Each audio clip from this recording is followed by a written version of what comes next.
Hi friends, welcome to దాంబాస్ kitchen. నేను మీ శ్రీదేవి.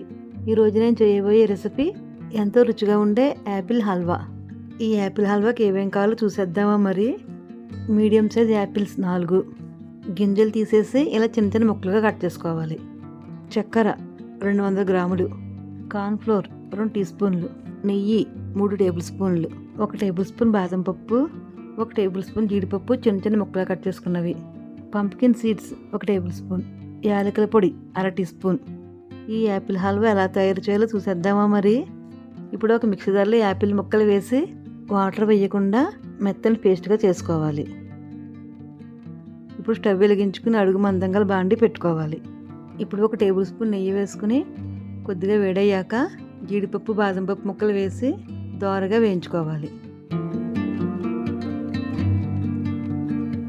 ఇలా దోరగా వేగిన తర్వాత ఒక బౌల్లోకి తీసుకుని అదే నెయ్యిలో పంప్కిన్ సీడ్స్ కూడా వేసి దోరగా వేయించుకోవాలి.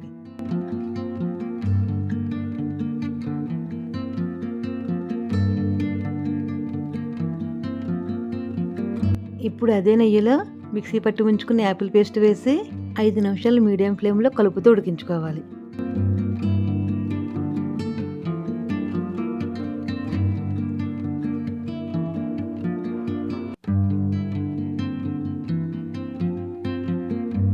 ఇలా 5 నిమిషాలు ఉడికించుకున్న తర్వాత ఇప్పుడు కార్న్ఫ్లోర్లో 1/2 కప్పు వాటర్ వేసుకుని ఉండలు లేకుండా బాగా కలుపుకొని ఉడుకుతున్న యాపిల్ పేస్ట్లో వేసి 2 నిమిషాలు బాగా కలుపుతూ ఉడికించుకోవాలి.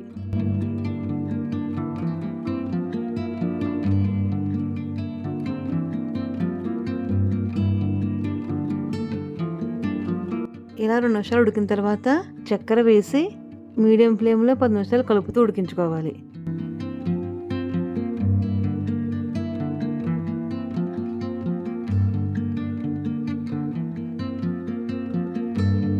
పది నిమిషాలు ఇలా చక్కెరతో బాగా ఉడికిన తర్వాత 2 టేబుల్ స్పూన్లు నెయ్యి వేసుకుని అడుగు పట్టకుండా కలుపుతూ లో ఫ్లేమ్లో దగ్గర పడే వరకు ఉడికించుకోవాలి.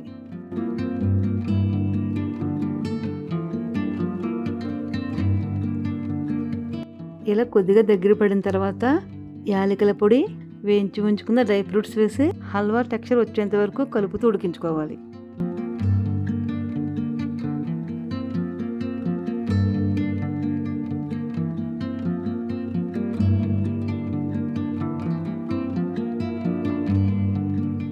ఇలా ముద్దలాగా దగ్గర పడే వరకు ఉడికించుకోవాలి. ఇప్పుడు ఈ హల్వాని నెయ్యి రాసి ఉంచుకున్న ట్రేలోకి వేసుకోవాలి.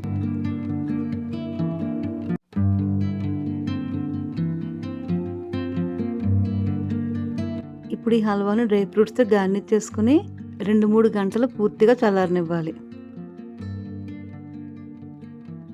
ఈ హల్వా బాగా చల్లారిన తర్వాత మనకు కావాల్సిన సైజులో పీసెస్గా కట్ చేసుకోవాలి.